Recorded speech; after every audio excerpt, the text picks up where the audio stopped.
For this exercise, let's say I'm on cheese station and I'm just really struggling.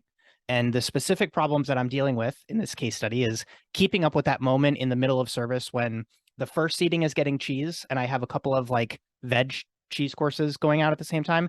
And also the second seating is getting cornets and I'm just not able to keep up. You walk over to my station. What advice do you have for me? Just ask for help. Uh, uh-huh. Just speak up Yeah. because I've been there and you can't do it by yourself. 100%, hands down. You can't do it by yourself. It's your communication. If you're struggling, the first thing I'll tell you is like, just ask. I'll help you. Or, or, or the first thing I would say, what do you need? Right? What do you need? And then say, don't be afraid to ask.